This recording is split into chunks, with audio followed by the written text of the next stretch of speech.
মানিকগঞ্জের সিংগাইর উপজেলার ধল্লা ইউনিয়নের খাসেরচর লাঙ্গলি গ্রামের তরুণ মোহাম্মদ এজাজ পড়াশোনা করছেন সিংগাইর কলেজে স্নাতক দ্বিতীয় বর্ষে সমাজকর্ম বিষয়ে। পাশাপাশি আধুনিক কৃষির প্রতি রয়েছে ব্যাপক টান। উত্তরাধিকার সূত্রে পাওয়া ৩ বিঘা জমিতে নানা সময় পরখ করেন কৃষির নিত্য নতুন প্রযুক্তি। কখনো সফলতার মুখ দেখেন, কখনো বা হন ব্যর্থ। তারপরও দমে যাওয়ার পাত্র নন তিনি। কৃষির নানা অজানা তথ্য জানতে তার প্রচেষ্টা থাকে লাগাতার। স্বপ্ন দেখেন একসময় দেশের নামকরা কৃষি উদ্যোক্তা হবেন তিনি। সেই স্বপ্নকে বাস্তবে রূপ দিতে যুক্ত হয়েছেন ওয়েব ফাউন্ডেশনের উদ্যোগে গ্রিন ইভলিউশন প্রকল্পে লিড ফার্মার হিসেবে। আমার নাম এজাজ আহমেদ। আমি এই ওয়েব ফাউন্ডেশনের সাথে কাজ করছি এবং আমি একজন লিড ফার্মার।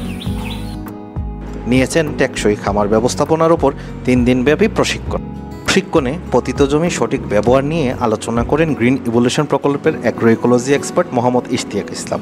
বিষয়টি এজাজের মনে দাগ কাটে, তাই প্রশিক্ষণ শেষে বাড়ির সামনের পতিত জমি কীভাবে কাজে লাগাবেন সেই পরিকল্পনা করছিলেন তিনি। বিষয়টি নিয়ে কথা বলেন প্রকল্পের ফিল্ড অফিসার মোহাম্মদ রঞ্জু মিয়ার সঙ্গে। 3 দিনের থেকে আসার পরে উনি ওনার বাড়ির আঙ্গিনায় পতিত জায়গায় নার্সারি করার উদ্যোগ গ্রহণ করেন।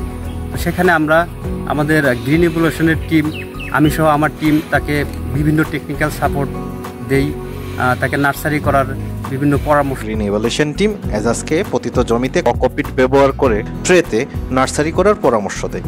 কারণ এজাজ প্রত্যেক মৌসুমে বিপুল পরিমাণ চারা বাইরে থেকে কেনেন। নার্সারি স্থাপন করা হলে নিজের চাহিদা পূরণের পাশাপাশি অন্য কৃষকদের কাছেও বিক্রি করতে পারবেন। এই ওয়েব ফাউন্ডেশনের মাধ্যমে সিপসের একটা ট্রেনিং 3 দিনের, আমি সেখানে ট্রেনিং করার পর খালি জায়গা বাসার কীভাবে কাজে লাগানো যায় এর ভিত্তিতে আমি এখানে একটা ছোট নার্সারিতে আমি গড়ে তুলছি। এখানে আমি তাদের কাছ থেকে পরামর্শ এবং কি তাদের সহযোগিতায় আমি এখানে চারা উৎপাদন শুরু করছি। পরামর্শ মোতাবেক এজাজ ককপিট ভার্মি কম্পোস্ট ব্যবহার করে ট্রেতে বেগুন, টমেটো এবং পেঁপে চারা উৎপাদন শুরু করেছেন। 2% জমিতে এই নার্সারি স্থাপন করতে এজাজের খরচ হয়েছে প্রায় 30,000 টাকা। 10,000 চারা আমি এখানে উৎপাদন করছি এবং কি দেখা গেছে এখানে আমি প্রায় 30,000 চারা উৎপাদন করতে পারব। প্রায় 5,000 চারা আমি অলরেডি বিক্রি করে ফেলছি। দলে যারা কাজ করে এবং তাদের কাছেও আমি এটা সেল করি এবং কি ধল্লা ইউনিয়ন সহ সিংগার, মানিকগঞ্জ ফুল বাংলাদেশে আমি অনলাইন ডেলিভারি করে থাকি। এখন পর্যন্ত কয়েকটি ধাপে 5,000 চারা বিক্রি করেছেন তিনি।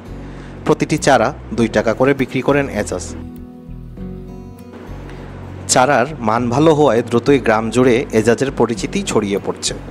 এখন শুধু লাঙ্গলি গ্রামই নয়, পুরো সিংগাইর উপজেলা জুড়ে যাচ্ছে তার ছাদ। কখনো সফল, কখনো ব্যর্থ, তবুও থামেনি এজাজের চেষ্টা। আজ নার্সারির মানসম্মত চারা তাকে চিনিয়ে দিচ্ছে নতুন করে। গ্রাম ছাড়িয়ে উপজেলা জুড়ে যে আস্থা তৈরি হচ্ছে সেটাই এজাজের সবচেয়ে বড় অর্জন।